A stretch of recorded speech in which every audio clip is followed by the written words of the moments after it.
don't think I don't have Biden. I don't think it's Biden though. I think that he's just a pawn that isn't cognizant enough to be aware of what's going on around him. Well, so let's take a look at this letter real quick, and then I do think we'll lead off with that because that's a really good point. And I think the answer is no. We don't have Biden derangement syndrome. I think some people do. Yeah. Absolutely. I think there's people who are building careers off of like Biden is always bad. No, when Biden announced he was moving up the vaccine schedule, I gave him credit. I was like, that's fantastic. Absolutely. Donald Trump was the one who did all the work for this. Donald Trump deserves credit for Operation Warp Speed. Joe Biden saying we're going to increase production, move the schedule. It's a good thing. It's not like he won a war or like ended a war or got everybody rich or anything. But, you know, I try to give credit where credit is due. No, he started wars that made us all poor. Right, exactly. Yeah, and that's bad stuff. Yeah, that's bad. You know, 2019, best numbers of our lives, Jim Cramer, whether you trust the guy or not. But anyway, here's the letter. And I'll read just some of it so you get the general idea. Well, I'll read the highlights because reading the whole letter, they say, quote, election integrity demands ensuring there is one legal vote cast and counted per election. Legal votes are identified by state legislatures approved controls using government IDs, verified signatures, et cetera, they write. They have a huge list. Like, let me read this one. The mental and physical condition of the commander-in-chief cannot be ignored. He must be able to quickly make accurate national security decisions involving life and limb anywhere, day or night. Recent Democrat leadership inquiries about nuclear code procedures sends a dangerous national security signal to nuclear-armed adversaries, raising the question about who is in charge. We must always have an unquestionable chain of command. 100%. We talked about this on this show. When the Democrats were like, maybe Biden shouldn't be the only one with nuclear capabilities, like with the codes. And it's like, what are you telling the world when you say that? True and Anana Shabbat pressure? What do you think Kim Jong-un is thinking when he watched Joe Biden say that? Or when he sees Joe Biden go, I'm going to get in trouble if I answer questions, so I got to leave. So what do you mean? How would you feel if you walked into a tent in the middle of a war, you were at war with your comrades, and you walked into a tent and Joe Biden was there, the general? And you were like, what do we do? And he's like, he'd be removed immediately. Immediately. He has, as far as I know, zero military experience. He would have gotten fragged a long time ago. Well, hold on. Trump doesn't have any combat experience in the military. Zero. However, you walk in and Donald Trump is going, we are not going to allow them. No, excuse me. We are not letting them take that front. I want more soldiers there. No, it's quiet. Excuse me. And they're like, okay. Joe Biden's going, you know, the one strategy, we gotta focus. Anyway. Yeah, that's when the guys take him out. That's when they say, okay, Grandpa, come on. If you stumble and don't. I mean, you mean they walk him out of the room? Yeah, they remove him from his position. Right. Jesse Kelly had a great tweet about this today. He's also going to be live on Jack Murphy Live tomorrow, 12:15. Jesse Kelly. Thank you. The guests are getting better. I have some great guests coming up as well. And he's pointed out, he's like, look, if you're a bad guy out there in the world, this is your moment to make your move. This is your moment to make your move because there's nobody on watch. Nobody seems to care, and if they do care, they kind of want to help you. You know, like it's a moment of weakness. You know what it feels like? It's like the Democrats right now are the equivalent of a bunch of like minors who put on trench coats, stood on top of each other's shoulders, and snuck into a frat party. And so now they know that the amount of time they have in this party is limited. So they're like, just grab as much as you can, and they're like drinking, and then like the frat leader guy, he's like some douche bro who's like, yo, what are these kids doing here? Get them out of here. Basically, my analogy is they're in the system. There's no leadership. True. It's wild and out of control. Yes. And they're extracting and just like watching the whole thing fall down because they want to get as much as they can before they get the boot because they know they're getting the boot. And then Biden's like, I don't know, man. Give me a six-pack. No, hold on. Biden is the grandpa they use to sneak into the bar. Oh, yeah. Alcohol. Right. These are my kids. They're all 50. And they're like, okay, grandpa. And then, Did the generals put their names behind this? Oh, yeah. That's legit. Any names that we know? Let me see. Yeah. They got some photos. Major General Joe Arbuckle. Oh, John Arbuckle. That's a name, Garfield. Huh? Wow. Do you want me to read all the names? Yes. I'm just kidding. I guess a few, maybe. I don't. What does MG stand for? Major General? Yeah, I think so. Major General Joseph T. Anderson. What's RADM? Philip Anselmo. Joseph Arbuckle. John Eric. Rear Admiral. Rear Admiral. Yeah. There you go. Ooh, yeah. John W. Bayless. James Best. There's so many titles in here. Like Charles Bishop. I'm not going to read everything. Edward Biggs. Richard Tex Brown. Ooh, they call him Tex the Third. Whoa, he's a third or something. That's cool. Doesn't sound like a very diverse bunch. Joe Owens. Jimmy Pappas. Hey, Jimmy Pappas, huh? Paul Mock. Leonard F. Picote. Do we have any John Poindexter? Any BIPOCs in there? I don't know. I don't know. I see a John White. That's the wow. opposite, Oh, though. yeah. Right? That no, is. other way. How many women? No women. How many people of color? With no women, no people of color. I just Gosh, obviously Jeff. don't trust it. A lot of Richards. I don't Yeah, trust a it. lot of Johns. Jerry. Ken Hageman. How many total? 180? 120. 20. So what are there? 660 generals all across the U.S. military completely, and Is we're that the looking number? at almost These a third. are retired. Oh, yeah. Oh, they're all retired. Yeah. Okay, that's still a third of the total number of generalship of the United States. More. Yeah, Well, but they're retired. they are retired. More people condemned Trump. It was like 357 or whatever retired officers who were like, Trump is bad. That was the easy play. So let me tell you something.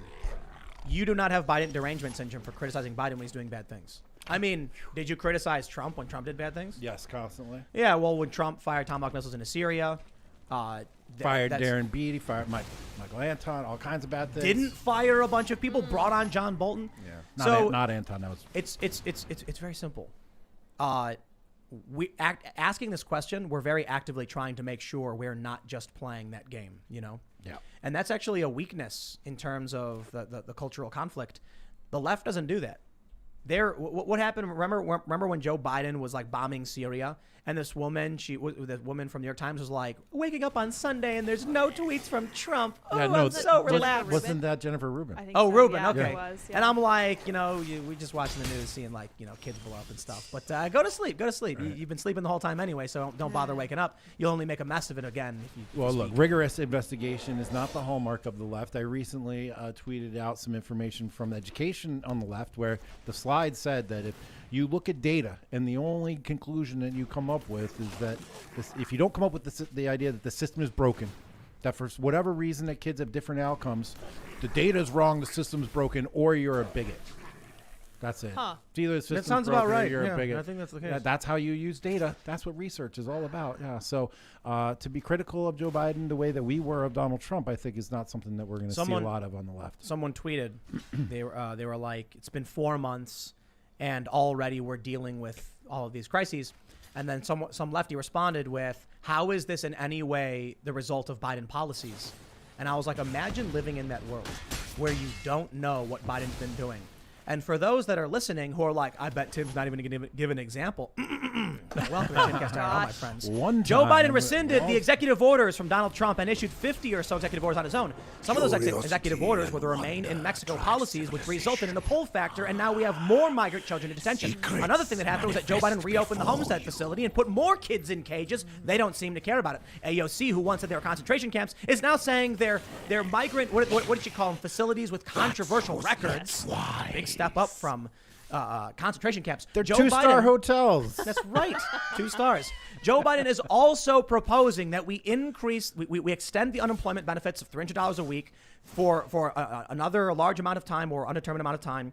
And the Chamber of Commerce said this is resulting in people walking off the job, and we need to stop it. 11 Republican governors have now said they're not going to accept this money because it's destroying the economy. Joe Biden is responsible for these things. It is Joe Biden's policies. He restored funding to political factions in Gaza, and now all of a sudden conflict is breaking out. I am not going to sit here and say, look at Joe Biden. He's making moves on the economy with mass spending. The Democrats and Republicans are responsible for that last year. Joe Biden is now exacerbating it. Things are getting worse.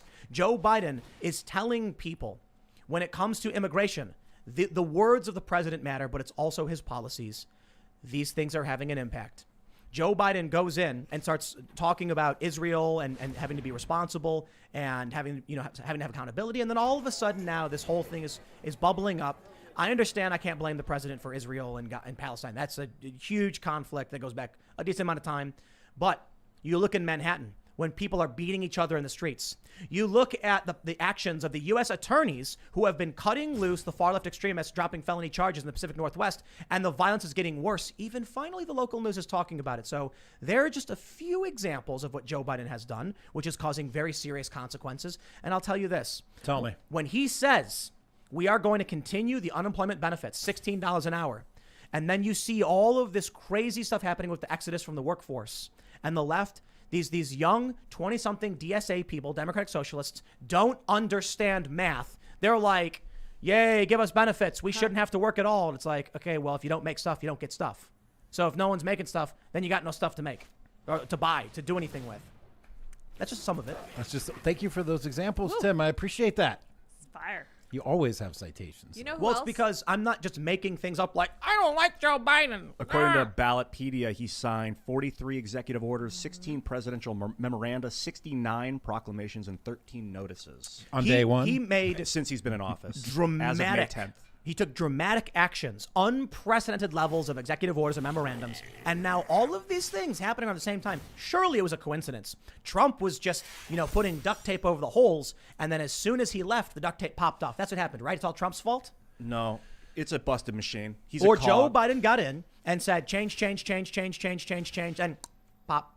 The border. It's always an interesting thing to see, like when Trump came into office, the economy was doing okay, and they're like, can't be Trump's fault. Can't be Trump. Trump didn't do it. How long into the presidency has it become theirs?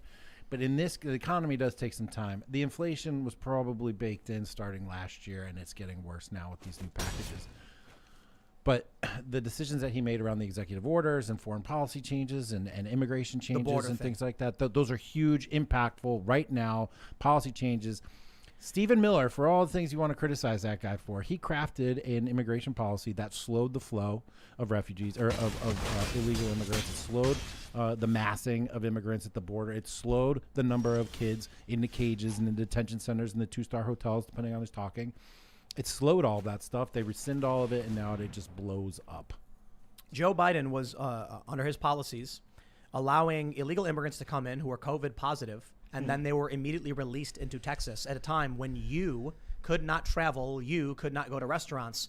That was the biggest punch in the gut, the spit in the face to the American people. We gotta ban travel to India, so saith Joe Biden. Media says that's A-okay. That's not racist. Well, Joe Biden said it was xenophobic after Trump banned travel to China. We get it. Joe Biden and the media are hypocrites. They want political power. Now that they got into the party, they are extracting from the system and watching it burn before us. Did Kamala Harris go down to the border when she was tasked with dealing with the crisis? No, she laughed at the reporter who asked her. She openly, I'm not going down there. As if to say, you are a stupid piece of garbage for thinking I would ever do anything to serve the American people. I don't stay at 2-star hotels. Get the hell out of here. Come on. Kamala Harris, heaven forbid, she has to actually go and look at those pores. Ooh. I think I have Kamala Harris derangement syndrome. Kamala Harris responded to that reporter, the only poor people I'm interested in seeing are the people who attend to my pores at the spa. It's a Futurama joke. I like how you've been using the word pores. I mean, I don't really like it, but I feel like 21st century that might become derogatory. Yeah, that's the point. I'm mocking those people for There's no room for sarcasm here. I know, right? pores. Yeah, The it's rabble. terrifying because it really is a class issue, and in the future, they may really look at the pores like it's a race of people. I can't. When watching Kamala Harris laugh in the face of that reporter for asking if she would go to the border, Kamala Harris protested the Homestead facility. AOC protested this. The Biden administration reopened the facility where the children were being detained. Now, I understand that. I did not go after Biden for that. What I'm criticizing is the double standard. You need to have kids somewhere. When Trump was doing it, I was like, what are we going to do? Just leave the kids in the desert? You got to put them somewhere, and we can do better, I suppose. But how are you going to protest that? Then be part of the administration that reopens it, and when someone says, will you go to the border? You laugh in their face. Now, not to defend that psycho, but it's clear that her laughter is a sign of her own cognitive dissonance, right? It's clearly when she's challenged, she's uncomfortable, she knows she's wrong, or she doesn't know the answer, or whatever it is, she just cackles because she knows she's caught. Of course. The question was, will you go down to the border? She wasn't caught on anything. She just started laughing. She hasn't been. She's not prioritizing it. This was right when Biden was like, I'm tasking Kamala Harris with dealing with this. She was boarding a plane. They were like, will you be heading down to the border? And she laughed and said, not today. It's like she's the Wicked Witch of the West. You think I would actually care for these children? Give me your political power. That's what she does. She just needs a tiny bit of makeup. Can we get a meme of like her? right? We need her to be like to merge her face with the Emperor. You know. Yeah. Yeah. The Mace Windu scene. Where it's like, Oh my gosh, I'm sure it's out there. and it like slowly turns into Kamala and then back into the Emperor, like a deep fake. That's what she wants. And Joe Biden is just sitting there like, somebody tweeted my favorite quote from Joe Biden, my favorite presidential quote from Joe Biden, and he's like, I don't remember the exact quote, but he says something like, the one way to get ahead and with the dream and to fight with, to go Anyway. That was about as exhilarating then as it was now. I almost started tuning out. Anyway, like, what were you Wait, even what? going to say? I All would- right, well, Donald Trump is back, my friend. Check this out. Oh God. From Fox News, Trump mocks comparisons of Biden to Jimmy Carter. The current president is worse. Yep. This is actually really good. Trump won't stop emailing me. I don't know about you guys. He loves you. I haven't heard from him. I got like 4 emails from Trump I yesterday. gotta sign up for this. I'm like, Trump, what are you doing? And one of them was like, I went golfing today. And I was like, that's fantastic. I don't need this. But I sent an email and he was like, he basically said, stop comparing Biden to Jimmy Carter. Well, he said, well, Jimmy Carter failed in the face of many crises. Joe Biden is making the crises. And I'm like, He's not wrong. it's actually a good point. Joe Biden's Beasts are much policies more are reliable resulting than in a lot of these things. humans. Let me show you some of this, what he said. The wilds are my I said that everybody shield. is comparing Joe Biden to Jimmy Carter. It would seem to me that is very unfair to Jimmy Carter. Jimmy mishandled crisis after crisis, but Biden has created crisis after crisis. First, there was the Biden border crisis that he refuses to call crisis, then the Biden economic crisis, then the Biden Israel crisis, and now the Biden gas crisis. And those are all policies. Those are all the positions of the Biden administration. Joe Biden has had the worst start of any president in U.S. history, and someday they will compare future disasters to the Biden administration, but no, Jimmy was better, he added. Republicans have said the crisis at the border is a direct result of Biden's reversal of Trump-era migration policies. The Biden admin has in turn said the problem is rooted in Trump's strict immigration policies and human rights abuses. You know what's funny about that? Bro, Trump's not president anymore. The buck stops with you. When bad things were happening with war, people were like, yo, but Trump inherited those wars. And I was like, Trump's president. The buck stops with the president. I'm not going to pretend, I get it. Obama inherited the war from Bush. Obama still did messed up stuff. Trump inherited the war from Obama.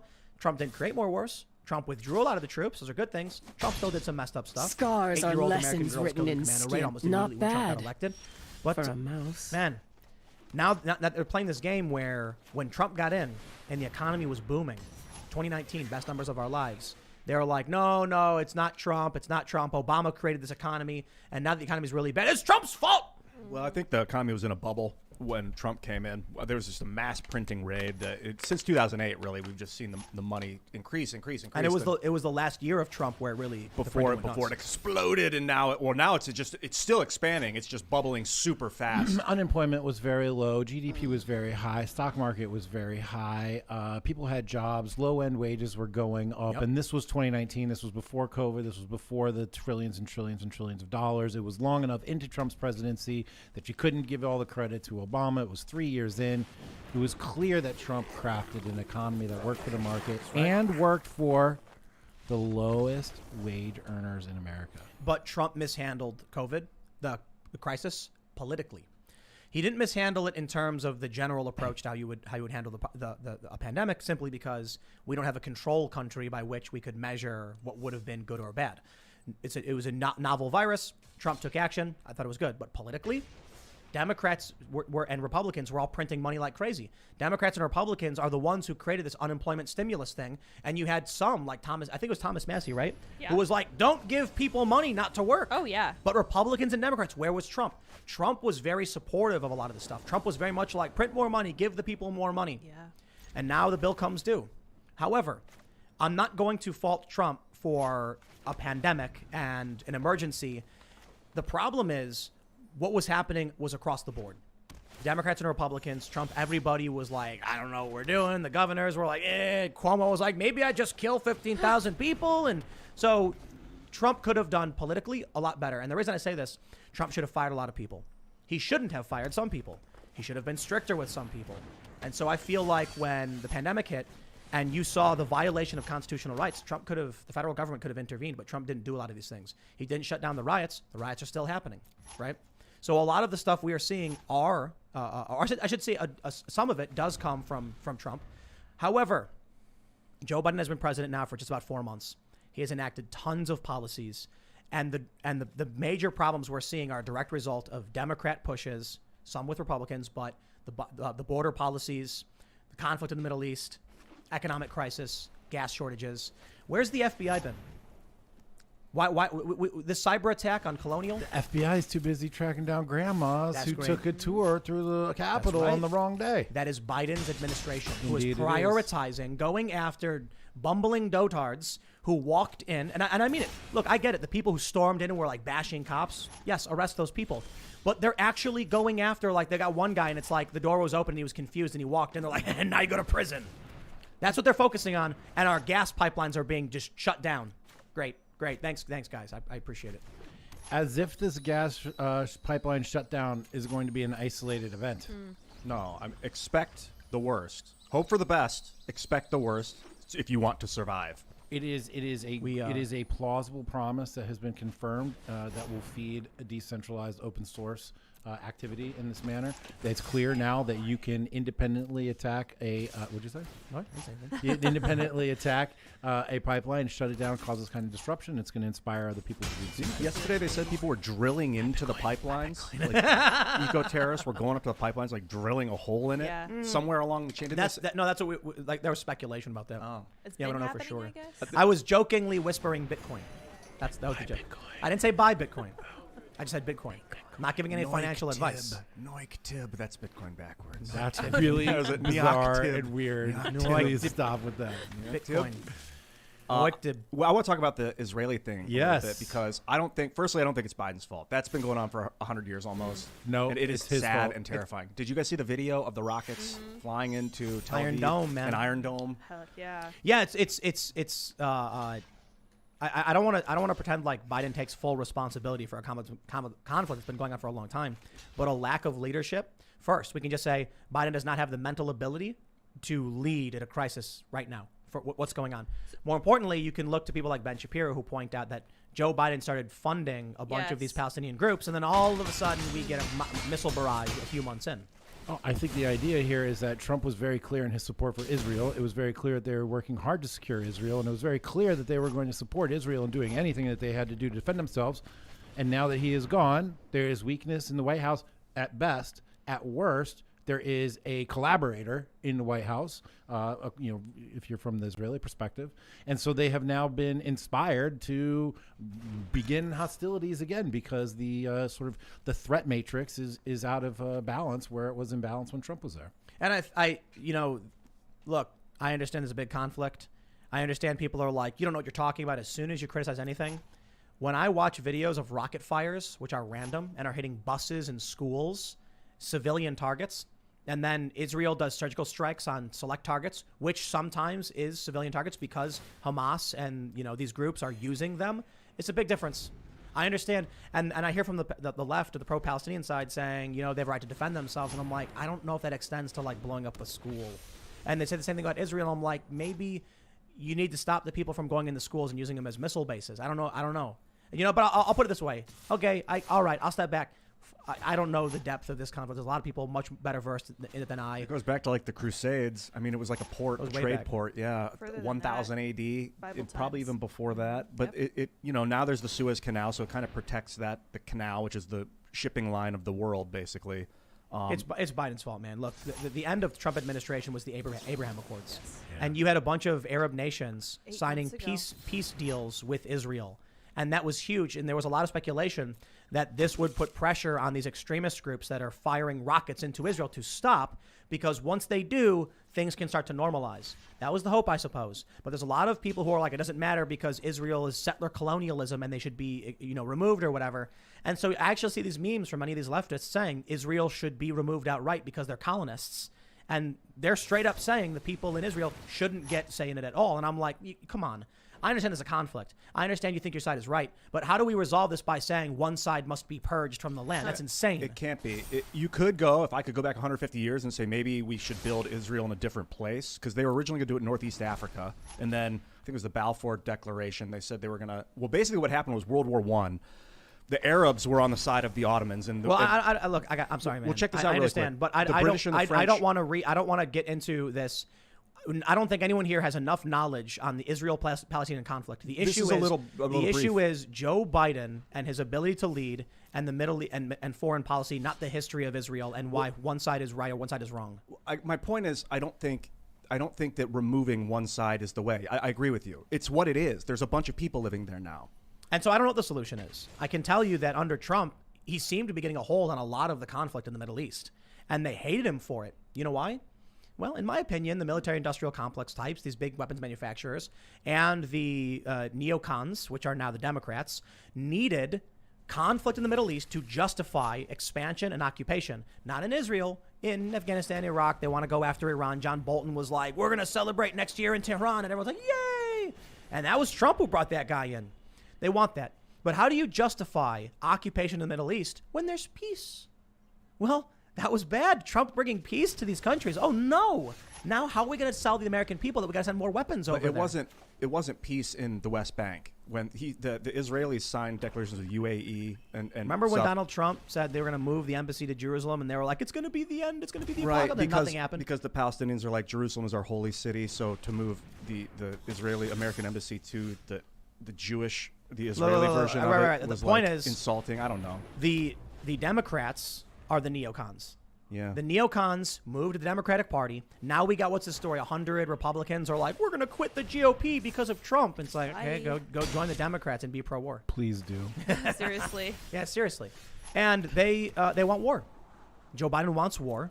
Like, we get news reports as soon as Joe Biden's in that movement into Syria. Soldiers are moving through, northeastern Syria. And I think they want the conflict. And I think what's happening with Israel is good for them because they can justify why we should have war in the Middle East. And it's for a lot of reasons. It's for energy expansion. It's for control of the region. But you need the American people to support it. So this conflict between Israel and Palestine is great for Democrats. Joe Biden, what did he come out and say just recently? Israel has a right to defend itself. Yeah, it's weird because Now we're going to send more money to them, our ally, and we're going to have more conflict, which allows us to say, we got to send more missiles over there and occupy the areas. Like if you stick a person in a bear cage with 100 hungry bears and then you're like, that human needs to defend himself. Well, yeah, you didn't need to put him in the bear cage, but you did. And you're right. If you want him to survive, he needs to defend himself. That's kind of the situation of Israel right now. Well, I'm just saying that the conflict is good for those who want to sell weapons. Exactly. And have us energy dependent on another region. That's right. Right. So like the Keystone shutdown, not really aggressively defending this pipeline attack, possibly shutting down another pipeline in Michigan. All these things are disrupting our energy supplies. We need oil. Where can we get it? We don't have it here. So I guess we got to go get it in. We could try blowing up kids in the Middle East. Oh, that's a good I hear idea. that's a policy of the Democrats. So wait a second. We can sell missiles, blow up kids, and get expensive money. Perfect. I'm in. And Donald Trump is like, Americans should have jobs. Right. And the Democrats are like, can we blow up kids? Now, here's one of the problems with Trump is that, first of all, why Bolton? Who gave him that advice? That was the stupidest thing. It's like, I'm going to hire this moron. Because he saw him on TV a lot. Yeah. That's not a joke. Yeah. Yep. Fox News. And the other problem is when he was pressured into the military actions, he was pressured into. Look, Trump is an arrogant guy. He's full of himself. He knows what he wants. But when it came to things he wasn't an expert on, he deferred to people who are stupid. Mm-hmm. And then he was like, I guess I'll fire missiles. And the news media loved it. They were like, Trump is presidential now, bombing children. I remember that day very vividly because I also then went down to the White House to cover a alt-right Richard Spencer, Jason Kessler-led protest against Trump that day because of the Syrian missile strikes. And then Antifa showed up. I ended up in the middle between these two parties fighting. I'm standing there taking pictures. Someone else took a picture of me taking pictures of Spencer and Kessler and then posted that later saying that I was a Nazi. Yeah. But I remember that very clearly. But also Trump deferred on COVID as well. That's right.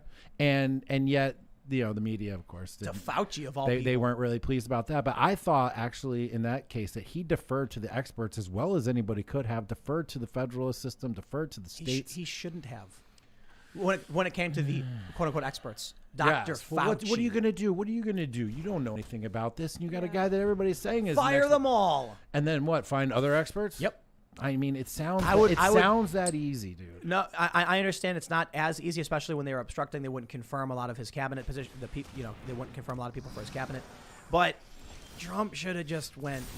I guess he thought he was going to win another term, and so that was the goal. Play it. Moderate. Or maybe he thought he was helping the American people and that was the right thing to do. No. I mean, sure.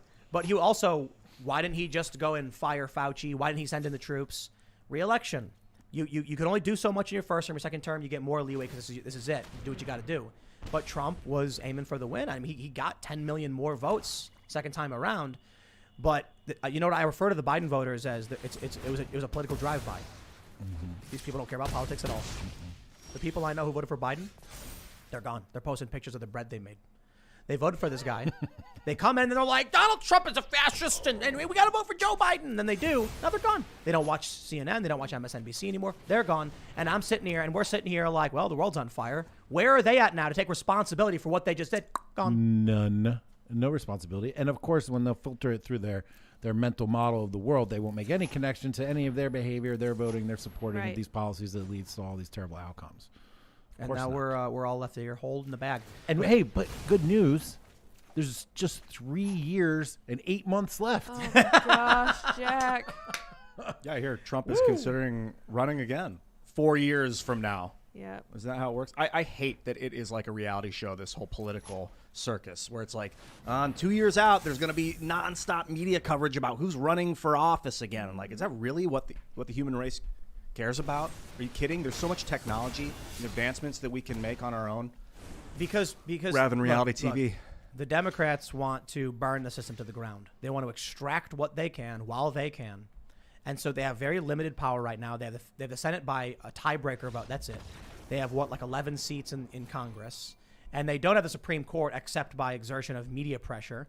And they have the president who's just not all with it. And they're like, can we just squeeze the last little bit of, it's like you got extra virgin olive oil. This is like the opposite of that. It's you don't think that they're setting themselves in their mind? You don't think that they've thought that they've won the last contested election, that the demographics are going to give them all the government for forever? Nope. They're going to bring in 30 million new voters, and they're settling in. This is the new Democratic Empire. Way. You if think if that were true, Joe Biden wouldn't have fired off 63 or was it 53 memorandums and executive orders? That was a panic.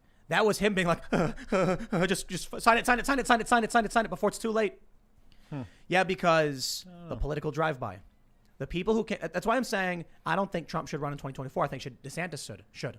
Yeah, they'll smear DeSantis. They'll smear any Republican who runs. But Trump is a ball of fire that they need to trigger the politically uninitiated. DeSantis comes out. Could you imagine someone going like their grandma and being like, this DeSantis guy's a Nazi? She'll go, who? But Trump. I know Trump from The Apprentice. Yeah, he said all those nasty things. Oh, no. They know who Trump is. They came out, they hated the guy. DeSantis are going to be like, I don't know. But that's so weird because everybody loved Trump until the day he decided to run for office. Trump? Oprah, Jesse Jackson, all those guys loved him. Pictures, come on my show, put my arms around you. I love you. Donald Trump's my boy. And he was too big. And a lot of what he did helped him, a lot of what he did hurt him, but it's created this permanent ball of fire. Yeah. If Trump came back, CNN would start crying, praising the Lord. I thought we were going to have to lay everyone off. Thank God Trump is back. If it's DeSantis, they're going to be like, DeSantis is bad. And people are going to be like, I don't know who that is. I don't care. Where are they going to? They're going to have to go beyond Hitler. Right? Like Mecca Hitler. DeSantis isn't just Hitler. He's Trump. He's Trump. That's got to be the new highest level smear, right?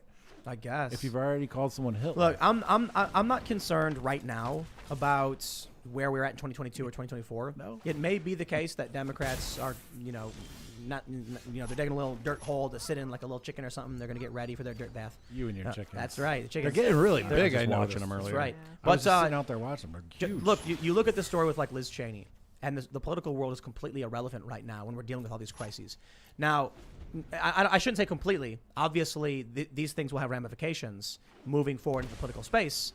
But what do people really care about? Stinkbug gotcha. He's on your arm. Check Jack us got out. stink bugged. Here we go. Ah. I eat If it. I don't No, have a bugs plan, in The chickens love them. I'll just They're like, make one up. They fight over them. Oh, yeah. And they Think fast. pick them up Rugby. and pull them from each other's mouths. Imagine being the stink bug and being picked up by a chicken. They're all just like ripping your limbs up. All right. Check us out. Anyway. Let's talk about real news. From the Daily Mail, inflation hits highest rate since 2008. The price of milk, bread, meat, and energy rose 4.2% this year as the economy recovers from COVID. Oh, is that what they're saying? Oh. But is it rebounding too fast? I love this thing where they're claiming inflation isn't actually that high. It's an illusion because it was frozen last year because of COVID, and now it's just coming back. It's all coming back. No, it isn't. People don't have jobs. They're not working. What do you mean it's coming back? There's signs across the board. People are like, I don't want to work here. I'm not going to work. There's 8.1 million job openings, and they could only fill 266,000. Wow. You call that recovering from COVID? No, the economy is in flames. And Joe Biden's like, come on, man, do more. Nobody should work. Workers of the world unite. Take money from the rich. The thing about inflation is it's not a static number. It didn't like land here and this is where it's at. It's a momentous force. So it's passing through 4.2%. Where does it say the number? 4.2%. Yeah, it's passing through that on its way to another number. It's Ian, moving. There was moving up. I was told earlier that there were a bunch of boxes that were very heavy for you that arrived. That would be flour. How much? 30, 40 pounds. Still yeah. 4 pounds of flour. Something like that. Is that no, what was sitting 100, out front? 160 pounds, 108, 170 pounds. Why did you buy that? Because you can freeze it and it's available. Now, so I to be figured fair, get it now before there's a run on it. I have a really important side note about this. Also, Do you want to know organic. who moved these boxes of flour It was you, Lydia, this wasn't it? afternoon? It was Lydia. Lydia picked them up. Thank you, for Lydia. you. There's pumpernickel flour. We'll make Oh, some I'm excited. pumpernickel What are you bread. doing? I demand flour. I And, parked in the parking lot and walked right to past improvise. 10 boxes from him. Oh, that was Oh, a beans and snap. rice. Sorry. That was beans and rice. Sorry. So we're getting Oh, prepped. okay. So yeah. we are, but I do want to clarify. Yeah, it sounds like a lot that Ian bought, but there's 14 people that come through here. It's we'll a business. burn through 5 Yeah, and so pounds in like we're not 2 we're weeks. not actually buying bread from the store. We don't do that. Ian just starts a loaf of bread with fresh ingredients every day. So good. You got about 5 or 6 days out of it. Everybody eats it within Modern 2 lives. days. On election night 2016, I made baguettes that night throughout the election. Man. Well, so we're not doing a segment on bread. Oh, we sorry. are. We're just talking Save that for about the after show. inflation. Rising, and like panic bread. buying. Yeah. So There you go. I don't think it's fair to say it's panic buying when everyone decides to go get gas at the same time. It's not a panic. If you're like, Think oh man, fast. what's going on in the news? I'm at half a tank. I better top off because I got work tomorrow. Common sense. That's just like normal things. But there are videos of people doing. There's a video of like a guy with a bunch of plastic bags full of Yes. gasoline in his trunk. You see this? I did. Tied off. And then what is it? The product Bless consumer America. safety. Ideas Twitter by was like, seconds. please do not fill up plastic my bags gosh. with gasoline. I can confirm I did not panic buy the 150 pounds of flour. Okay. I just saw that it was available and thought, what a boon, what a luxury that I have as a human to have access to 150 pounds of Yeah. organic white flour. I want it now. I can freeze it. It'll last for years and years. Get it. And then I realized after, well, if there's like panic run, those things become, you can only buy 4. You can only buy 20 pounds of it now. So I'm glad I got it now. So that's kind of like panic buying, dude. But I wasn't in a panic when I bought it. I just thought No, it's a good deal. That's the issue is that when the prices start skyrocketing and inflation is going up, people are like, okay, look, I got $10 right now. Tomorrow, it's gonna have the buying power of $5. Then I mean, honestly, I do $10 love today is the good buying puzzle. power of like less than a cent. The $10 is like borderline worthless compared to 100 years ago. So people are like, I better spend the money now because I'm not gonna be able to buy anything with it tomorrow. So then everybody says, all right, bread, milk, energy. So what are people doing? They're buying tons of stuff. This causes product shortages and it causes more inflation. It panic. works both ways, too. Imagine you're a guy that's got a warehouse full of stuff. You can sell it today for 10 or tomorrow for 12. There was a Craigslist post that went viral where somebody was like, a couple weeks ago, I bought a bunch of gas for my machines or whatever, $16 a gallon. Come by and I'll top you off or something like that.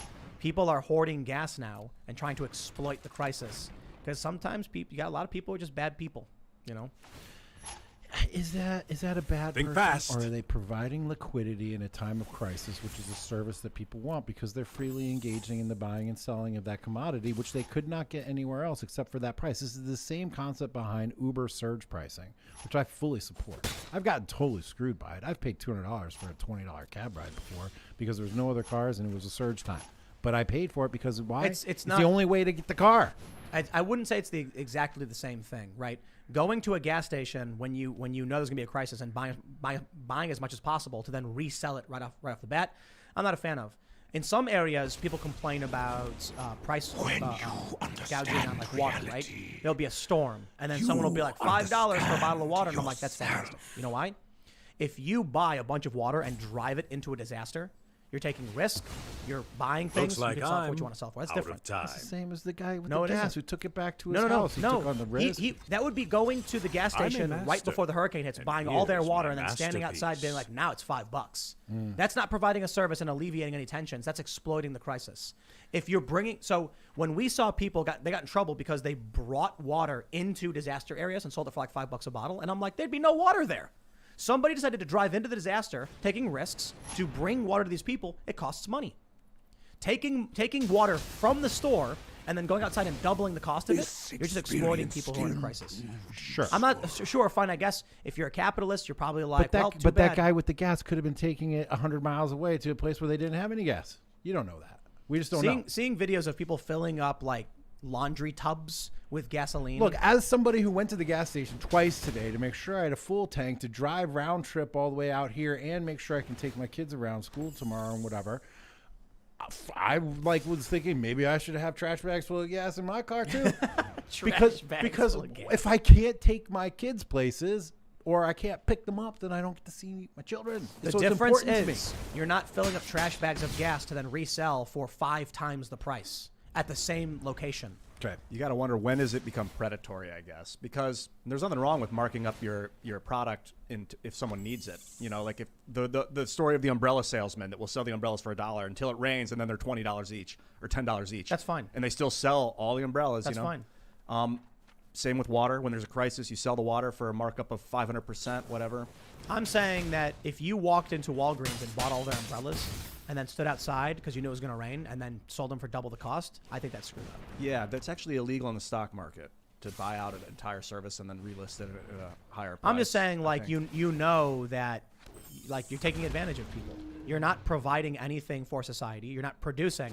You're literally standing in front of the store selling what you just bought and stripping money away from people because they're in need. I'm not a fan of that. I'm not a fan of people who produce nothing and then can take away from people who do work.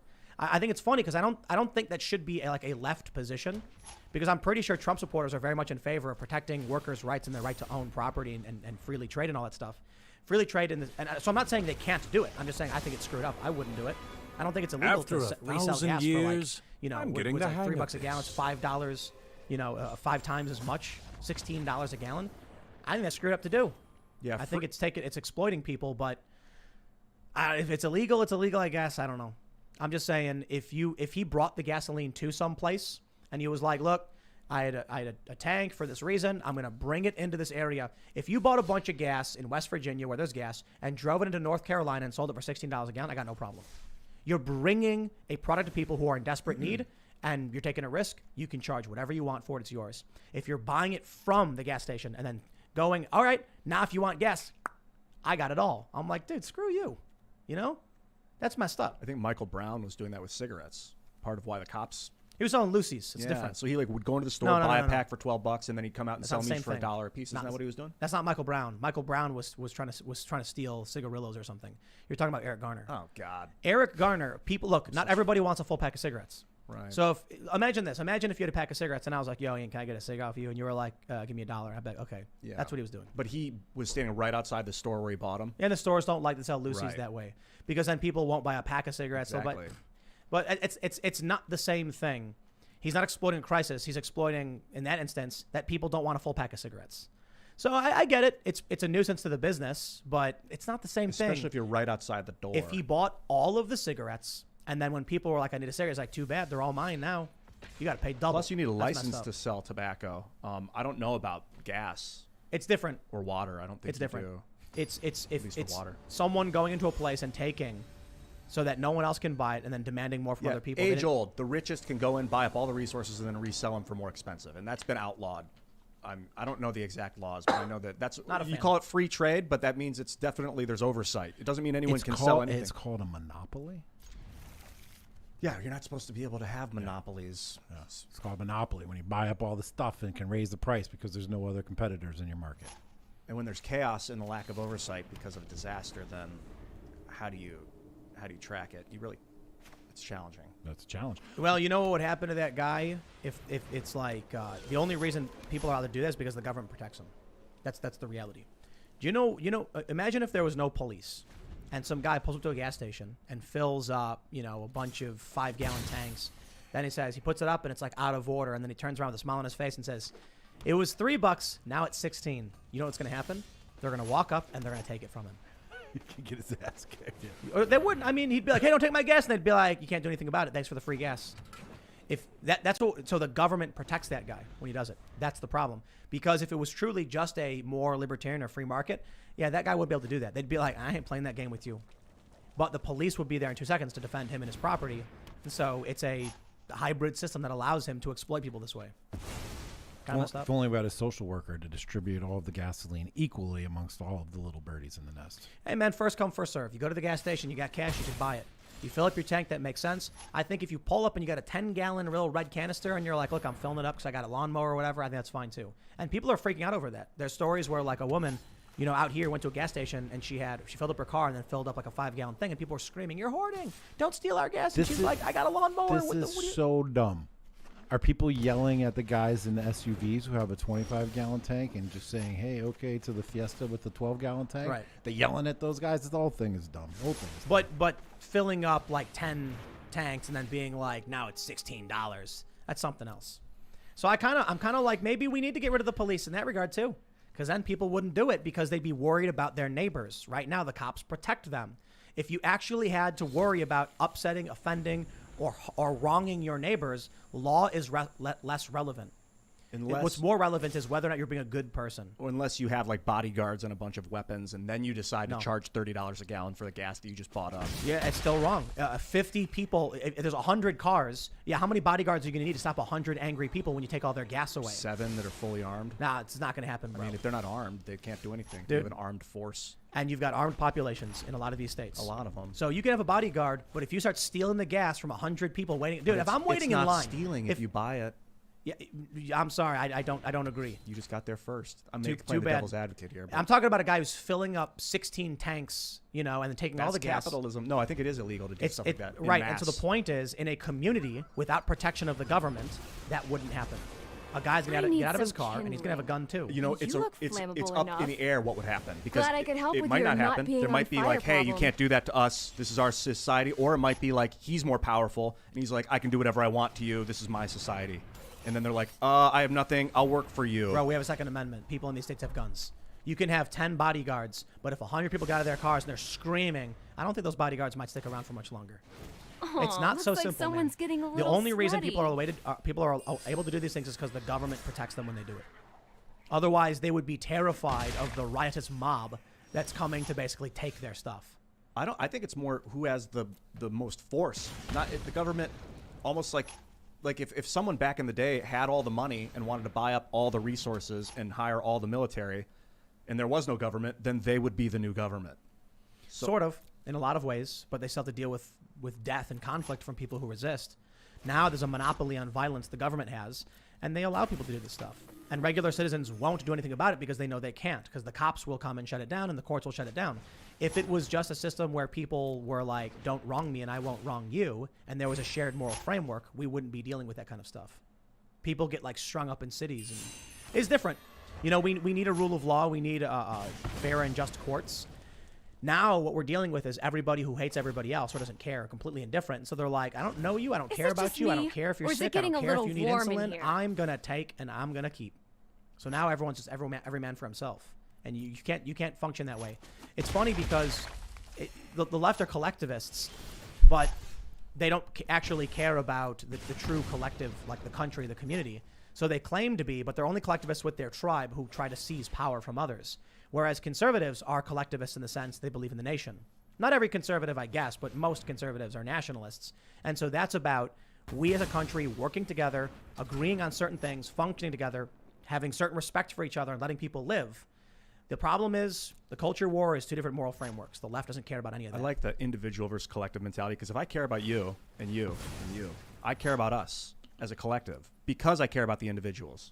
But if I just care about the collective, you become like nameless faces to me. And all I care about is what we do as a group. That's the danger of collectivism. And then they think you should be punished because someone in the house did something. It's the sins of the father, I suppose. I don't know. Look, man, inflation's going up. So we're buying Bitcoin, I guess. I think. We got a gas shortage. We got food shortage. We got all kinds of shortages. The only thing we don't have a shortage of is dollars. Dollars out there No, we got too much dollars. chasing everything everywhere. And, the sad, scary part is that MMT, modern monetary theory, is making headway into the government. And somebody somewhere up there right now is saying, oh, inflation's going up. Well, the way MMT prescribes to deal with inflation, how you do that? Raise taxes, baby. Well, that's what they want to do. Yeah, raising taxes is how you control inflation according to modern monetary theory. So keep an eye out for that, guys. After all this, skyrocketing gas prices, skyrocketing food prices, inflation everywhere, and guess what they're going to do to fix it? Raise your taxes on top of it. Yeah, because they have to compensate for the fact they're printing money like crazy. They got to soak it up out of the economy. Yep. Yeah, the U.S. is rotten. It's Buy Bitcoin. It's rotted to the core, and it's falling apart, and it's getting worse every day. And the scary thing is watching what we talked about last year happening right now. It's all happening. We were all saying the bill will come due on the mass printing of this money. Yep. And I said, look, if we printed the money and gave it to everybody, at least we're borrowing from ourselves. If they were like, we're going to print, $3 trillion, and it goes evenly amongst all Americans to tax-free to engage in commerce, I'm like, it's going to cause inflation, but at least we're borrowing the money from ourselves. The problem there is a lot of people who don't work compared to people who do, but there's a pandemic, and we agree we're going to work with each other, and we're a country that must survive and work together. I accept these things. They didn't do that, though. They were giving it to big businesses. I first came on the show, in February of 2010? January 2020. Yeah. And we've been talking about this. We've been talking about what happened through Corona. We've been talking about what would happen if Biden took office. We've been talking about all these things. And all the things that we talked about are actually happening and worse. And I still can't believe it, even though we talked about it, predicted it, said it was going to happen, and now it's actually worse. I should have bought Bitcoin. It's the beauty of physics, man. You calculate where the ball is going to be when you throw it at that velocity in that direction, and it lands there. And that's basically what we did with this economy. I mean, it's blatantly obvious that if you print money in May of 2020, that in February of 2021, you're going to see an inflation spike. All right, well, so we got the Democrats with the border crisis, the economic crisis. We got the mass exodus from the workforce. We got Israel, Palestine, Democrats, they're on a roll. What's the next big thing the Democrats have been calling for? Hillary Clinton gave an interview about a week ago where she said it's time to hold these big tech companies accountable for disinformation. And I'm like, okay, but she's not talking about random conspiracy nutters. She's talking about us. She's talking about anyone who challenges the establishment narrative, because they might have their control of a bunch of different areas of industry and they're destroying it. But what happens when people are able to listen to this conversation? Well, that's a problem. It is. Because now people are going to open their eyes and they're going to be able to watch. And which brings me to the next story. They're being radicalized by us, Tim. Here's the story from Louder with Crowder. YouTube has suspended Louder with Crowder again, applies second hard strike on Crowder's channel, and a strike on their Crowder Bits channel, which is segments from Crowder's show. So that means the one strike is less relevant compared to the two strikes. Once you get two strikes, you can't upload or stream or post anything for 2 weeks on any channel. You're supposed to be able to, but we know they already went after Crowder with a warning for trying to explain that he got a strike. Can't do that. One more strike and Crowder is permanently banned. What's the hard strike mean? It means like they could take your content down and say, we removed your content, but not issued a strike for these reasons, which they should do. They should do, because this shows what they're doing to Crowder, that their main goal is literally just to get Crowder banned and justify it in the press. They're claiming that by Crowder supporting law enforcement action, they were cheering on death or tragedy. And it's like, wait, hold on. If the cops are doing what cops are legally supposed to do, and you cheer for that, isn't what we're supposed to do? Or are we supposed to cheer for lawless activity? That's a problem. They're doing. I don't know the details on what he said or how he said it, but I do know that they have had a target on him and anyone else, and they're going to pick them off one at a time, I guess. So Crowder pulled up a bunch of examples of targeted harassment on YouTube. It's fine. The Covington kids was a huge example of tons of people who got away with it, and they're clearly just going after Crowder. The cliffs are going to erode.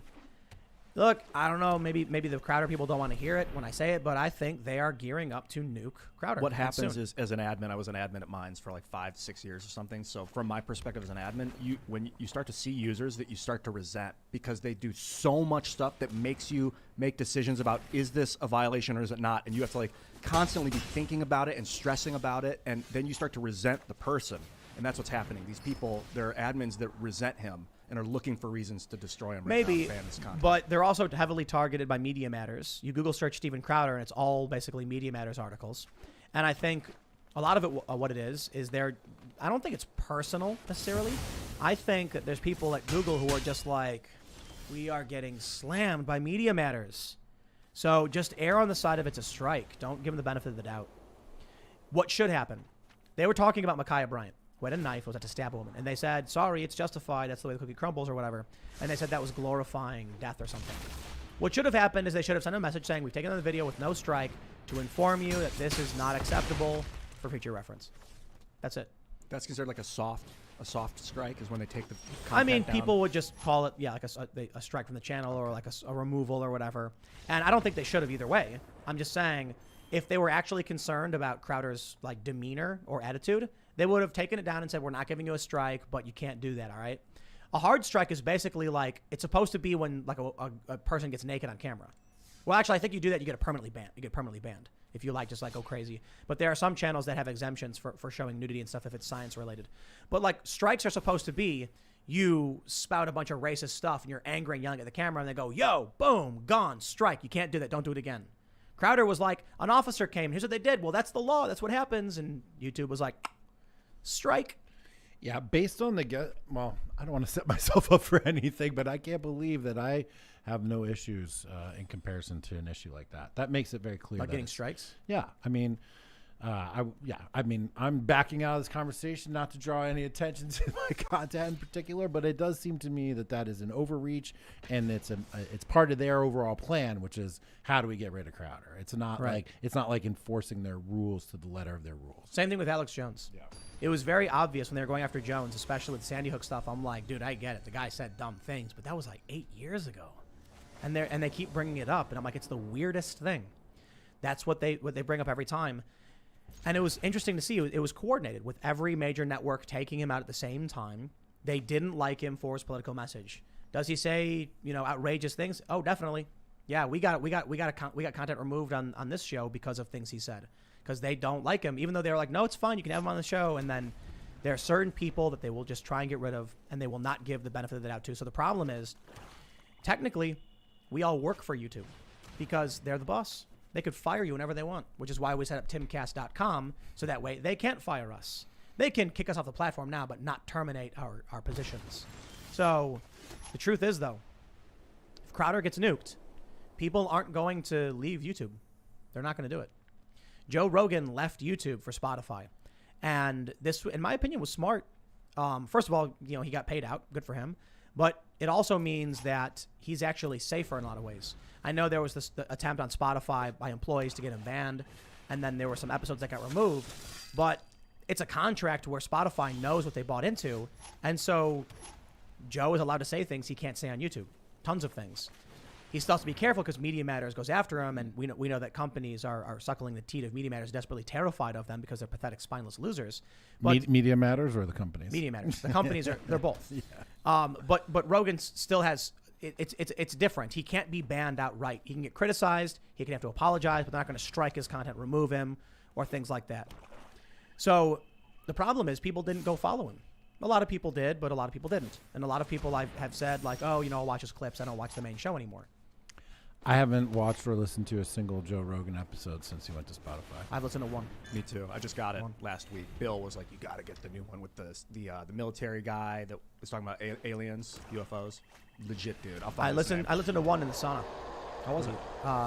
We turned it on. It was good. It was classic Joe Rogan, but it's not easy. Like I go on YouTube, for more than just podcasts, videos, whatever. And Joe's on Spotify, and it's not an app I use. So it's just like out of sight, out of mind. It's free. And the stock of Spotify shot up. Like after they paid Rogan his millions, however many it was, hundreds of millions or 100 million. Yeah. Their stock went up like billions and billions of dollars, the value of the company. What a move. Sounds like Joe got underpaid then. But, $100 million.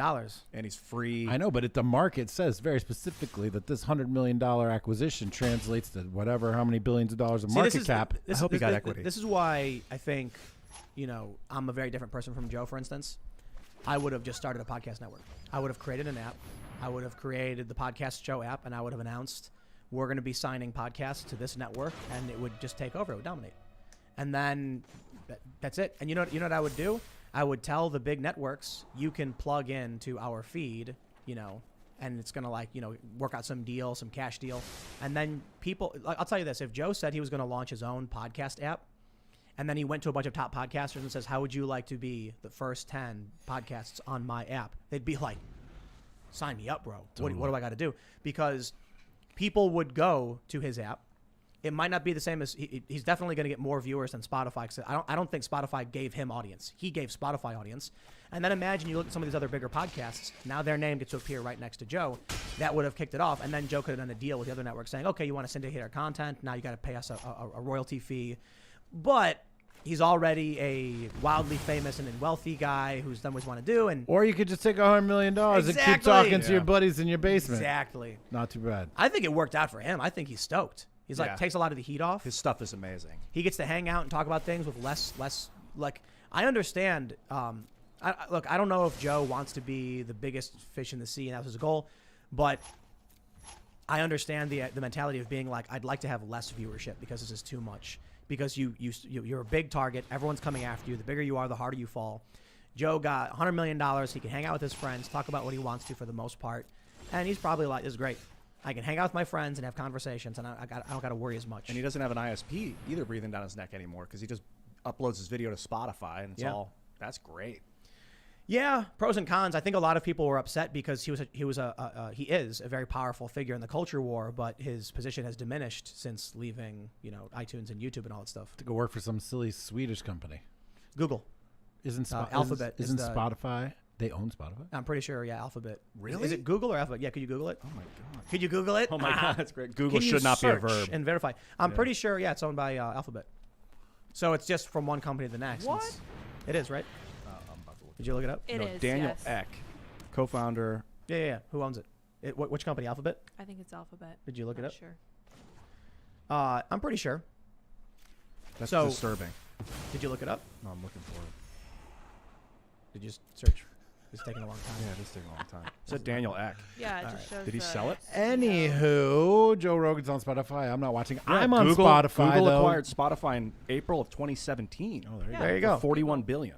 That's right. 41 billion. Google did not buy. No, they did. I don't know, They man. didn't? Where's the? Who owns Spotify right now? Daniel Eck. No, it looks like they're not owned They by acquired anybody. it in 2019. Google/Alphabet. Alexa. Why is this so hard Yeah, to find? $43.4 billion. Four of us live on the air trying to do one Google search. Why is Oh my gosh! Shut up, you dumb robot. freaking computer. Digital music news: Google, Alphabet acquiring Spotify and $43.4 billion cash equity deal. But it says acquiring. Did they actually acquire it? I don't know. Eck That is was only my worth understanding. $4.5 billion. So We're merging three worlds. A lot of people mentioned that when Joe switched over, that it's like still a Google property. So what's the difference? Oh, right. Yeah, he got paid a bunch of money and he gets to do his thing. So look at what's going to happen now. Joe left end of last year, last year at some point. Crowder is on the verge of getting the axe. We here at Timcast IRL are probably not long for this world, year or two. So it's like we got to build up timcast.com, and that's why I want to make it a network. We got a ton of work being done on the website in the back end. We're doing staging sites, making sure it's done right, and we don't disrupt everything. Once we get the new site up, it'll be amazing. We're gonna have a newsroom. We're gonna have articles being put up. Already, I'm looking to commission mini docs. So you guys just got to send us the mini doc ideas and your portfolio. Show me some videos you've made. We're gonna just be like, here's your budget. Go to wherever and film, do what you can, and then we're gonna publish this stuff. We're gonna start making as much as we can because we got to do it. If Crowder goes, Joe's already off YouTube, so he's it's less likely to be seen. And they've been banning people like crazy. They're pushing everything towards the CNN worldview. Gotta push back. Gotta stand up. I mean, Crowder's got his website as well. He's got Louder with Crowder. He's got Mug Club. So we gotta just build as much as we can before we're all gone. I saw the Timpool network was like the second most viewed right-wing YouTuber next to Crowder. Where? I don't know, something on Twitter. I saw some Timpool graphic. right winger. Yeah, it was so only by there- like 2 million views or something. You guys are very- This is funny because there was the guy who did this. I asked him like, what makes my channel right wing? And he's like, well, you're criticizing Democrats all the time. And I was like, so is Jimmy Dore, but you put him as left wing. It's like, well, Jimmy's very different. I'm like, when I pulled up Jimmy Dore, his YouTube, and I pulled up mine, and we covered the exact same things in the exact same way. And I was like, so what makes mine right wing and his left? And it's like, I guess Jimmy is like more profoundly, like more directly left, you know, like he says. And I'm like, I'm sorry. It's because of your guests, Tim. No, this is not guess. This is my main channel. Yeah. Oh. So is it the red letters? It's got to be. Maybe. That's an inside joke from pre-show. No. It's the view of it. People look at it like, well, it looks Republican, it looks conservative or something. And I'm like, is that it? Because I look at these lefties who hate the Democrats and all they do is rag on Democrats all day. Yeah. That's it. And that's why it's funny, too, when the presses are like, Timpool's right wing. And I'm like, why? Because you like the Democrats? Dude, it's the red letters. You tricked them all. Well, the red letter is just a regular psychology thing. Red catches your attention. I figured out Google tried to buy Spotify. The talks broke down. And now Spotify's owned mainly by the CEO and another guy. So it's owned by the all right, so it didn't happen. Them Swedish boys. They got Rogan instead, basically. Worth more than $43 billion in their opinion. And they get to hold on to the company. Wow. Jeez. And it is. Because that network is, man, that's big. I fear that, knocking the grill over. Oh, I did, sorry. That a lot of people are going to cash out the moment they can. Of Spotify? No. Just of the culture war. Like, I don't think Joe ever signed up to be a prominent figure in the culture war. I know. He was talking about the moon landing or something and gorillas or I don't know, chimps. Bigfoot. Yeah. And then all of a sudden he starts having interesting conversations. And then he starts, getting in the culture war because the culture war is dominating. And then all of a sudden he's forced into this fray. He was probably like, dude, I am out. I don't want to be here. I'm a comedian.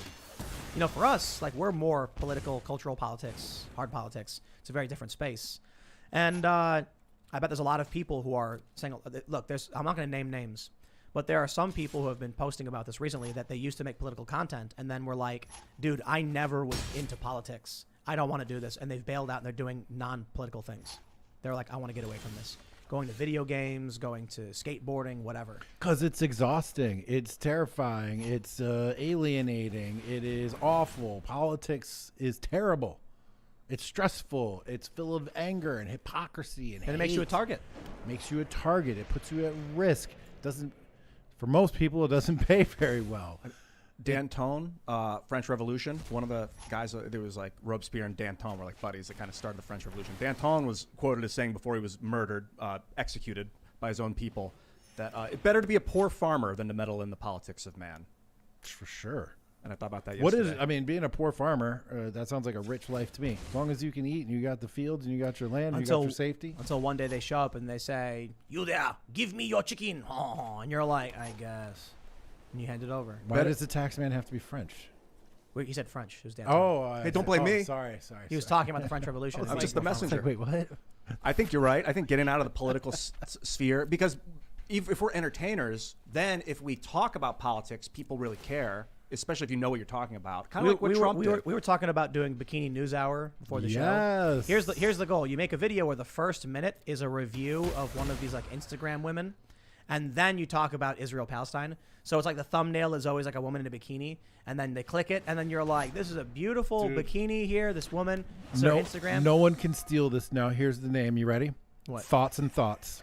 Thoughts and Thoughts? Thoughts and Thoughts. Thoughts and Thoughts. Thoughts and Thoughts. So what you do is in the first minute, you're like, look at this beautiful woman. This is her Instagram account. She has this many followers. She posts amazing photos. Now, Israel has been retaliating, and just perfect. Like your watch retention time will be 10%. Right, exactly. People are there for a minute, but you get a lot of clicks. A lot of clicks. Entertaining. And then here's the news. It's a news program where we have 3 segments. We've got Bikini Review, then 80% of hard news and politics, and then shouting out my Patreon. Exactly right. And subscribe. Jack, what's your favorite topic to talk about? My favorite topic to talk about in general? Yeah. Oh, geez. Usually dad stuff, fatherhood, kids, masculinity, being there for your family, building a good family. That's awesome. Yeah. That's my number one favorite thing to talk about, number one favorite thing to do. Scoring. Pardon me? Scoring. Yeah. Like Beavis and Butthead? All they want to do is score. Score. That's what they call it. I remember. Oh, you mean like, I see, yes. Beavis and Butthead, that was definitely in my wheelhouse when I was in high school. That was like the big show. Score. Was that the slang term back then, I guess? For like hooking up? Yeah. Yeah, you scored. Yeah, but it was for anything. It was like, ooh, I got some Skittles. Score. Like, it was just anything win. Earning points. Yeah, putting points on the board. Yeah, but family stuff like that. I love talking about that. I go to the bathroom, you guys. Wow, Thanks is for letting rocking. us know. We were waiting for like some profound statement. Right. I was like, And he's okay, like, what do you like talking about, Ian, sir? All right, wonderful. No, man, it's been a pessimistic past couple of weeks, and like the other day, I was looking at what stories to talk about, and then I realized all of these crises were happening at the same time, and I'm like, Biden's just screwed us. That's the story, the meta story. Well, so talking about politics for me, we talk about these other channels that don't want to do it because they never did. I didn't get into politics on accident. I was in politics literally my entire life. I was writing songs. It was activism. It was punk rock, and then I worked for nonprofits, and then I went down and went to these protests. Then I went to Occupy. I've been here the whole time. It's funny when people are like, Timpool's a grifter. It's like, I've been talking about this for 20 years. Right. I got nothing else. That's all I do. I still don't understand this term grifter. It's like you provide a service that people want, and most of it is absolutely stone free. Well, so the idea is that you're going to say things you don't actually believe to get clicks. I see. Like, Which is hilarious because your audience was red-pilled way before you were, and they all would have been pretty pleased if you would have that's just... not entirely true. The people who comment are the red pill people who are commenting because they're red pilled. Okay, I see. Yeah. And I still think if you watch Crowder and you watch me, you can clearly see we have a difference of opinion in how we handle stories and our opinions on the stories and our political policies. But this idea is that I all of a sudden decided to support Trump because it would make me money or something. It's like, oh yeah, I chose to be the weirdo odd person out when the establishment is completely dominated by Democrats to make money. What do you Right, to put a target on your back, to put yourself people are vulnerable and risky. leaving. Yeah. People are ditching this space. They don't want to be in it. And it's really funny to watch these former anti-SJW people now just like basically, these Trump supporters so dumb. I mean, I'm not pro-Biden, but like, Biden's better than Trump. I'm like, shut your mouth, you coward. You got names? You call No, I'm them not going names? to name any of these people. I can't think of anybody that I was familiar with who made Oh, I a can. big 180 like that. Oh, tons of people. They start pulling up Media Matters articles. They start pulling up grifter content. So when I say grifter content, there are people who literally just sit around pulling clips from this show out of context. Oh yeah. And my favorite is I've how, seen it. like, I've tried explaining to people how I've Bugs Bunnied them. You know what Bugs Bunnying is? When you're like, no, I don't. I have no idea. I was just going to try to All right. BS it. So it's when someone says, we need higher taxes, and then you go, we need lower taxes, and they go, higher taxes. And then instead of saying lower taxes, you go, higher taxes. And then they go, lower taxes. And you go, I guess lower taxes. It's like when Bugs Bunny and Donald Duck, Daffy Duck, Donald's the Disney guy. I were march into hunting battle season, as you've your got rabbit champion season, duck of season. justice. So I explained Your light on this will show like cleave 10 the times what it darkness. means to Bugs Bunny someone. And then the reason I will say this, you'll get the grifters who will pull things out of context. And then when someone says, Tim, you once said X, I go, now I know you're not a viewer and I shouldn't engage with you. No, I don't think so. Because I'm like, the only way you would think that is if someone fell for the bait and pulled something out of context. Oh right, yeah. Yeah. So, and then there are a bunch of funny people where I said something like abolish the police. And then remember when I was talking about how I was just going wild with Twitter and posting whatever? Yeah. So then when I say abolish the police, they're like, you don't actually lend care you about my abolishing the strength. police. You're just saying that because you want to rile people up. And I was like, are you arguing against me now when I say abolish the police? I've actually created a situation where the left is hostile towards the idea that I would abolish police because they come for me instead of what I'm saying. Then when I say something like tax the rich, they say, you're a grifter, blah, blah, blah. And then I'm like, now think about this for a second. They're not confronting the argument. They never do. They go You for the hold person. no You're a power grifter. over You're a me. liar. You're a scumbag, Pim Tool. So now I have a tweet that says, That's a good abolish the police, and the leftists say, you're a moron, F you, Timpool. And I'm like, oh no. Now all of a sudden all these leftists are attacking me because I said abolish the police. To an outside observer, they'll see that tweet and think the leftists are right wing. You see the point? Yeah. They're not these people don't engage with arguments. So they walk into these traps. Grifters will pull things out of context. They'll put up a minute and then cut out the next minute I where I'm believe like, in now you, actually friend. the point there was that they'll bait this, and they totally missed the point. They call those ad hominem attacks when they go after your person. If you make a point and then they attack you as a person. That's And just Twitter. That's part of, they call it Well- fallacious arguments. So Well, be so- aware of those. See Ad- those ad- if you see those. Ad hominem is usually, it means to the man. It's usually when someone will say, I think we need higher taxes. And you say, but sir, I believe we need lower taxes. And instead of arguing, they'll say, well, that's because you're a Nazi. Yeah. That's an ad hominem. But what happens is if I tweet something like vanilla ice cream is better than chocolate, the leftists will just say, you're a moron, F you, go screw yourself. So now if I tweet something that's pro-left, they'll say the same things. Wow. in opposition to their own So you're ideology. controlling opposition. No, the point was that it's Bugs Bunnying people. Because it's to prove a point. A couple things. One, it shows they don't actually have principles or ideology. As I've long said, the woke left has no ideology. It's all about tribe. So if you, as the enemy of their tribe, say something, they must disagree with you.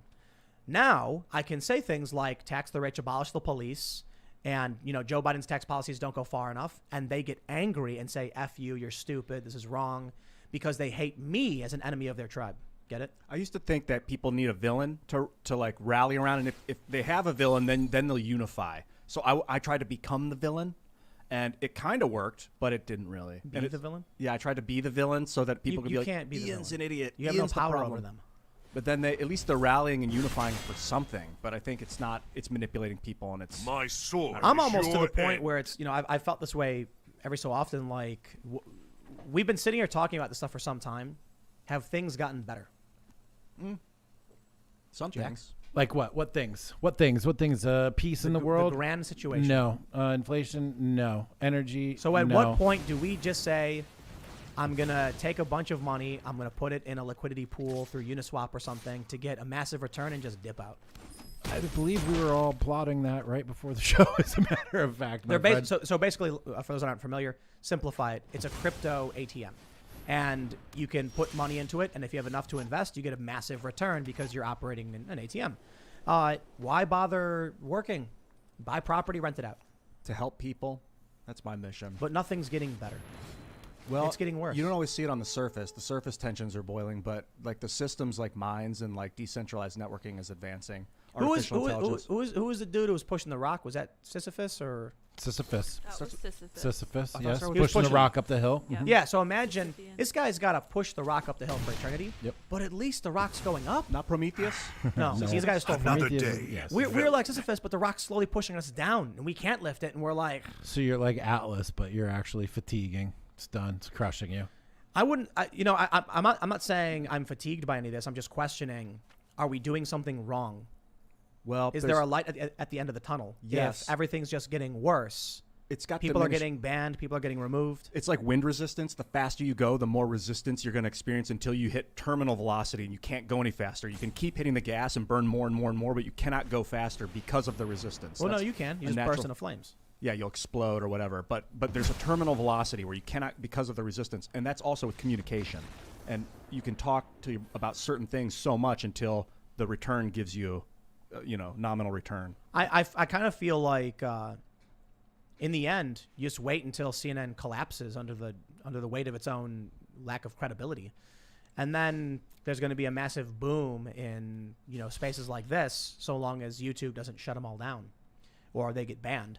And so it feels like an inevitability. It's like we're just one grain of sand in this massive heap, this sand avalanche or whatever, and Right. And the way that our system is set up now, it's so complex that you have this criticality, right? These little sand pieces fall, they fall. And once there's a critical mass, all of a sudden the whole thing's, you just think it's one little sand, one little thing.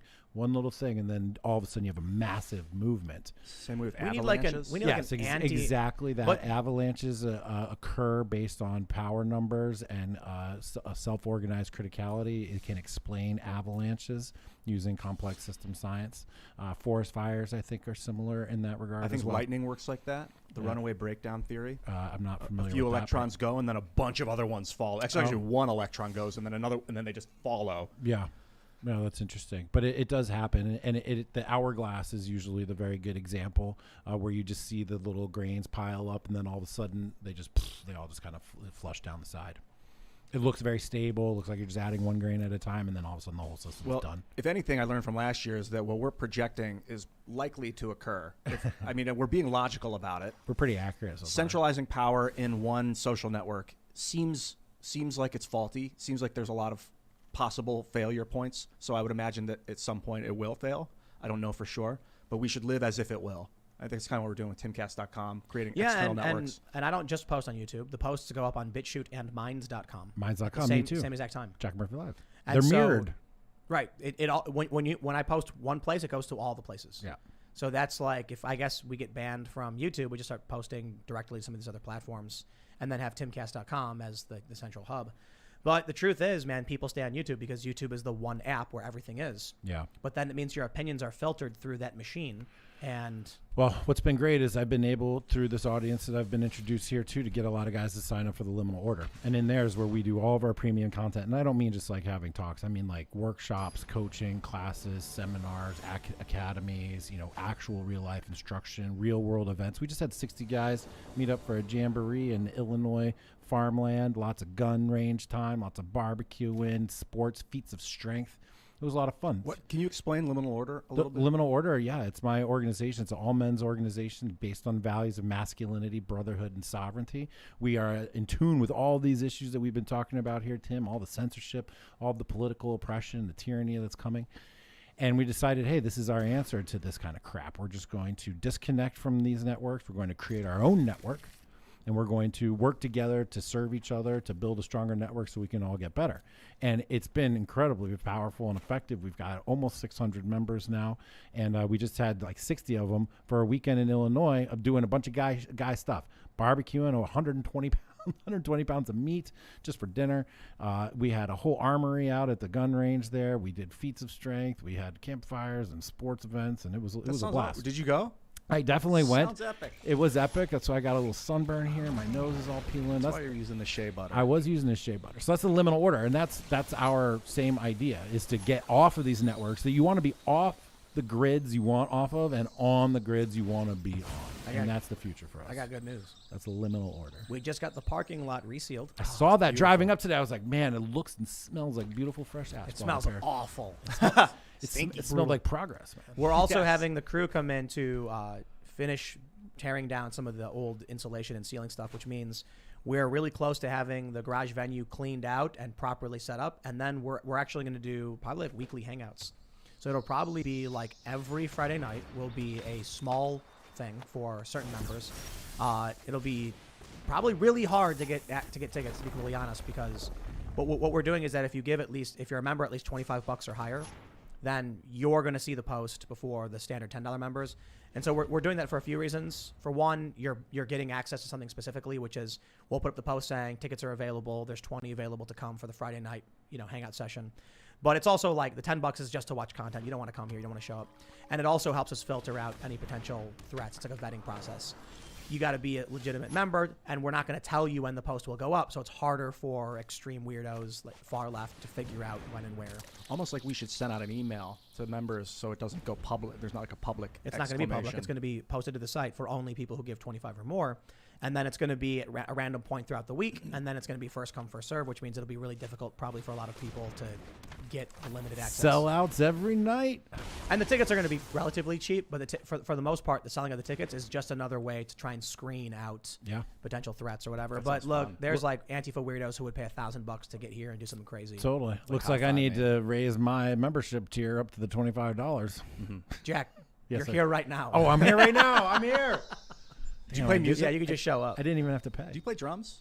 I was a percussionist. Yeah. Dude, we got a jam. They got a drum kit outside. I'm not a trap setter, percussionist, like orchestral percussion. It's rock and roll. It's not as cool as being a rock and roll drum setter, though, is it? What? Well, let's take some. What was that?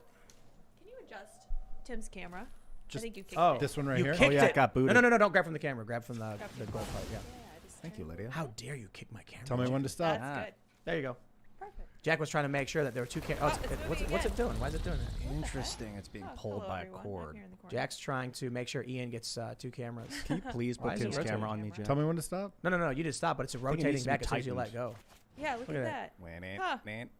It's the power cable probably. So you don't get this. Oh yeah, the louder power and cable louder. fell off. I'm not kicking Look at anything. that I'm not rotating. kicking anything. Hi, People are going to be everyone. able to see things they're not supposed to be able to see on Yeah. YouTube. I hold it. I hold it. All right, Jackson. Ian's coming to face Ian's it. gonna wrap We'll me take up. super chats while Ian tries to figure out why it's I was spinning. like, oh, we got it. It's the power cable. The power cable is causing it to spin I was because. just gonna let it go, but no. There you go. Just boom. Everyone Hey. enjoy. How are we doing? Are we on Tim's good, pretty we're good. face? We're You good. are. All right. Beautiful. There are some things to my right I can't mention that you could almost Oh, see. yes. YouTube doesn't allow us No, to you can't show see the these table. things. That is super shiny Can't over see the there. It is super duper shiny. It fit in my hand. Shiny and It was bright. beautiful. Looks expensive, custom, powerful. Twinkly. Gold Illegal, trim. You feel like a illegal man. where I live, Oof, that's too bad. but not here. Anyway, super chat. Gold Smash trim. the like button. You guys rock. Join timcast.com, become a member. Share this show. Smash. Take that link and then I didn't post it kick wherever. Anything. We need to get a professional chat room hype person to be like, share the link. Oh yeah. All right, let's read some super chats. We got GC Geek Army who says there is no gas shortage. All the lines can be opened manually. They just don't want to. Kind of weird. This is mostly affecting red states.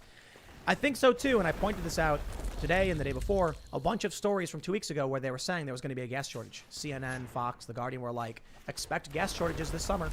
I don't know why someone would do it on purpose. If you're a retail outlet, you sell product. There's no reason to hold back product, not to sell it. I went to gas stations in D.C. They were out of regular fuel, period. Unless you're in a cult. Oh, right. And there's some people who are like, we want to ban gasoline. And Whitmer's like, we're going to shut down this oil pipeline during a crisis. That's what she did. I have to listen to her speak just to see how good your impression She is. probably talks like this, don't you know? I don't know what she sounds like. Otherwise, I do a real impersonation. Steven13 says you should check out the movie Greenland. It is a realistic and terrifying take on the human reaction to a crisis. In the movie, the Earth is bombarded by small comets. Eventually, the big one comes. I watched it. Felt it was fairly generic, but I do like that idea. Like, so I'm going to spoil it. Spoiler alert for those who haven't seen Greenland. They're like in the house, and only select people get chosen. The guy's TV says like, Jonathan Smith, you have been chosen. Please proceed to. And all the neighbors are watching like, where's my notification? We didn't get one. Only some people get to live. I hope you got a big basement. It's the shattered comments that concern me. Shattering of comments? Yeah. Ooh, this is interesting. Oh. Kyle Buchanan says, love y'all. I'm an HVAC tech. Units will be going up 12% June 1st. I'm investing in the best crypto, bullets. That's right. Wow, 12%. Yeah. And that's all at once. They're just deciding when they're going to jack the price. I just bought a bunch of bullets. Good move. Feels like a good investment because demand is going to skyrocket, but also inflation will make them harder to buy. So I'm like, buy them now because I don't know what else to buy other than food, you know?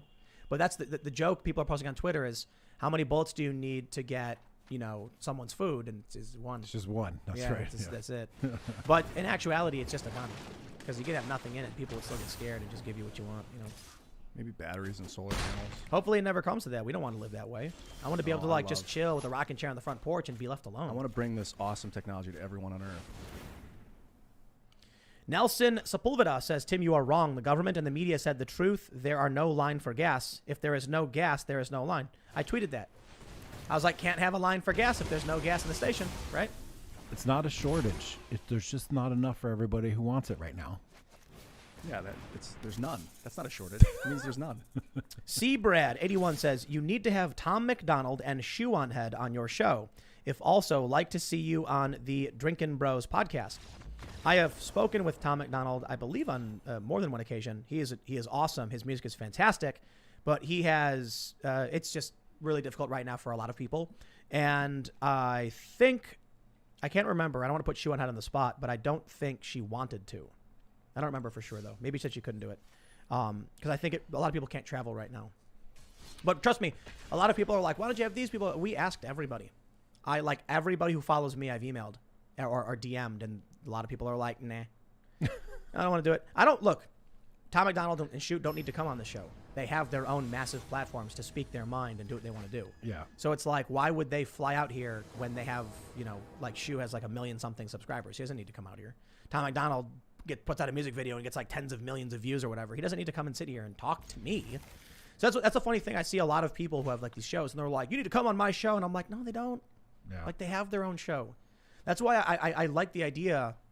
You know, Joe Rogan brings a lot of people who are just like academics and researchers, people who don't have shows. That makes sense. Yeah. That's generally what I do. I go after authors and scholars and people that don't have shows, people that aren't media personalities, but are experts in their field with really cool stories to tell. That's my goal. Yeah. All right. We got Crandall Logan says, Tim, you should buy a microwave, cut the cord, and put spare electronics inside. A microwave is a Faraday cage to protect against EMPs from World War III. Tim, you keep criticizing the former vice president. The Earth King invites you to Lake Laogai. Laogai? How do you pronounce that? There is no war in Ba Sing Se. You know that meme? I do From not, Avatar? sir. I am not. I'm not as internet as you, dude.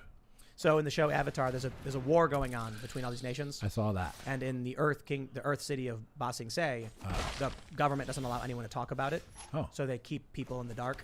Oh, perfect. And that's what's happening now with like the shortages. The government's That's like, right, there is because- no gas shortage in Southeast United States. There definitely isn't. Just not Yeah, everybody who wants it can get it. That's right. It's different. Stop wanting your